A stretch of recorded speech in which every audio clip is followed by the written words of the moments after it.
వాయమ్మనే అసలు మార్కెట్ పోవాలంటేనే భయం అవుతున్నదోలా నాకు. కూరగాయల రేట్లు ఏమన్నా పిరమైతున్నాయా అసలు?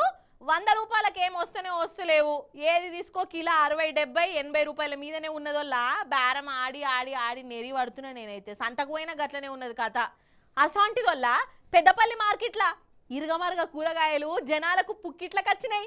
దొరికిన వాళ్ళకు దొరికినన్ని అట్లా అని పుచ్చిపోయినాయో పండిపోయినాయో పురుగు పట్టినాయో కాదల్లా. తాజా తాజా కూరగాయలు ఫ్రీ ఫ్రీ ఫ్రీ. అగ చూడురోళ్ళ ఎట్లా పడతారో జనాలు. ఆహా అగో మన పెద్దపల్లి మార్కెట్ల కూరగాయల జాతర ఎట్లా నడుస్తున్నదో చూడుర్రి.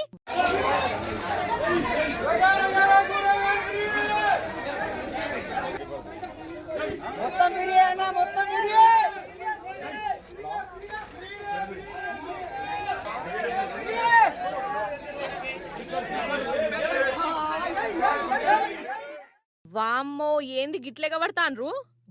దొరికినట్టు అందుకపోతున్నారు. అంత ఫ్రీగానే మరి. ఎంత అంటే అంత.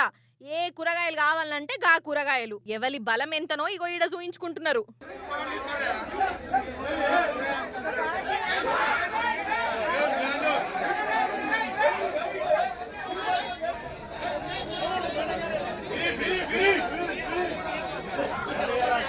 అగో ఈ అక్క మంచిగా ఏరుతున్నది.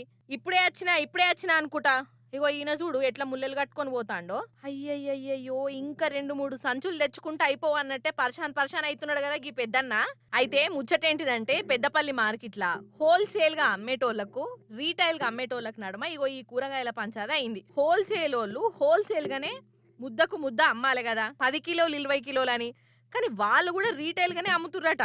పావు కిలో, అర్ధ పావు కిలో, ఆఖరికి షెటాకు గిటాకు అని హోల్సేల్ వాళ్ళు కూడా బేరం చేస్తాండ్రు. అగో గట్ల ఉండొచ్చునా? రీటైల్ గా అమ్ముకునేటోళ్ళ నోట్ల మన్నుపడ్డట్టు అయింది. హోల్సేల్ అంటే రూపాయి తక్కువనే ఉంటదాయే. ఇక జనాలు తక్కువ ఉన్న జాగలకే పోతుర్రట. మరి మేమేం కావాలి? మరి మేమెందుకు దుకాణాలు పెట్టుకున్నది అని ఇగో ఈ రీటైల్ గా అమ్మేటోళ్లకు కోపం వచ్చింది. ఇక వాళ్ళను కొట్టలే తిట్టలే. జనాలకు కూరగాయలను ఫ్రీగా మంచి నిరసన చేసిరు. మరి జనాలు ఊకుంటారా? ఏ నిరసన అయితే ఏంది ఏమైతే ఏంది, పుక్కిట్లనైతే వస్తున్నాయి పటు అని అనుకుంటా ఇగో ఇట్లేగా పడ్డరు. తొక్కిసలాటలు కూడా అయినాయి. మొత్తానికి పిట్టపోరు పిల్లికి ఫాయిదా అయినట్టు ఇగో ఈ హోల్సేల్ వాళ్ళు రీటైల్ నడమ పుట్టిన పంచాదితోని నడిమిట్లా ఇగో ఇల్లు లావబడ్డరు కదా.